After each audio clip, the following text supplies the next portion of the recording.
how was your upbringing? All right. Well, I'm originally from Fort Lauderdale, Florida. So growing up, I grew up in a Pentecostal upbringing, single family home with just my mother, and she was the heart and beat of the family. So she dedicated us to Christ. So we would go to church every single day, and we had a lot of like suit and ties every single time. So You see how they say that every single day. every single day. But something I appreciate that my mother did for us is put us in Sunday school, which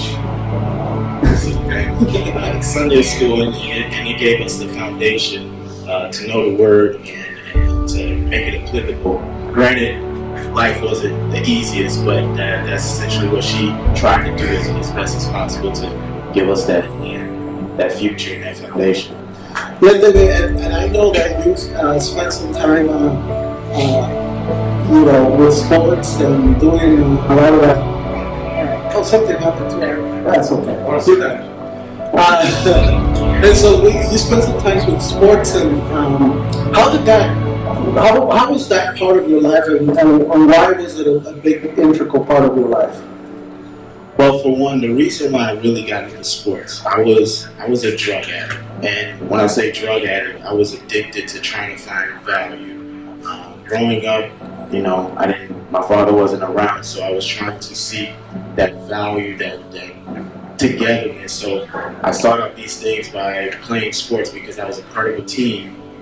People wanted me around, so I started playing sports, and a lot of times my friends, we got into a lot of stuff. We took stuff from the corner store without paying for it.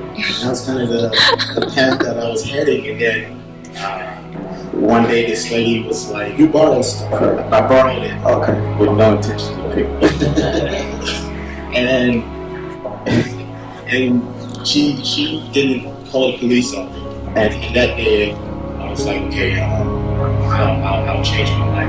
And then one day, I was trying to catch the bus, and the bus left us. So my mom got in the car, she put my siblings in it, and then she started speeding. I was like, Mom, I don't need the car, I'm gonna go chase the bus myself. So I sprinted, caught the bus, and she was like, that day, you should be in sports. So sports saved my life. I played football for about 12, 13 years, played college, played professional. And as you see, St. Norbert is cross your T's, dot your I's. You take Holy Communion.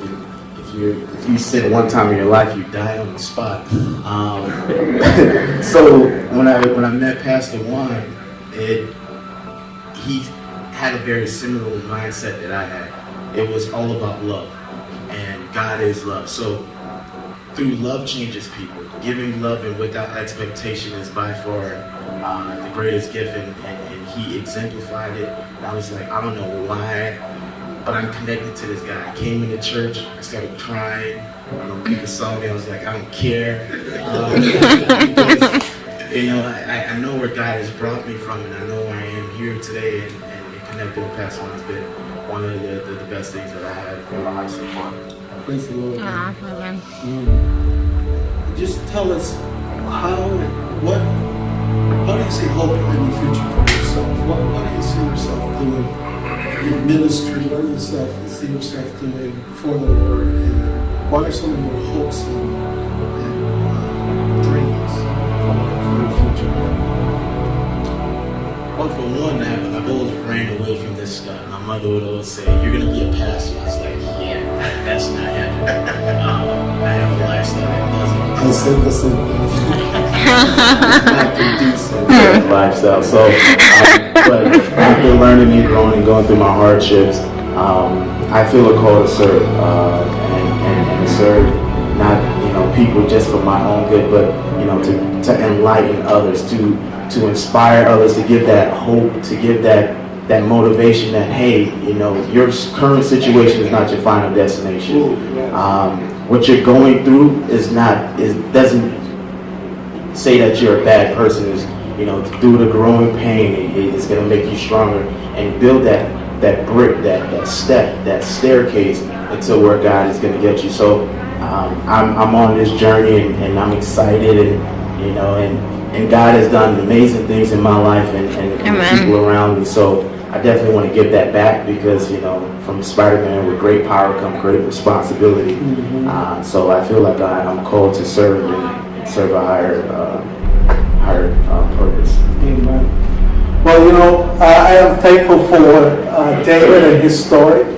It just shows that we are all a work in progress. He can safely say, I am Poema. He is a masterpiece that God is working through in his life. And I'm just so excited to see the ways in which God is going to use this man.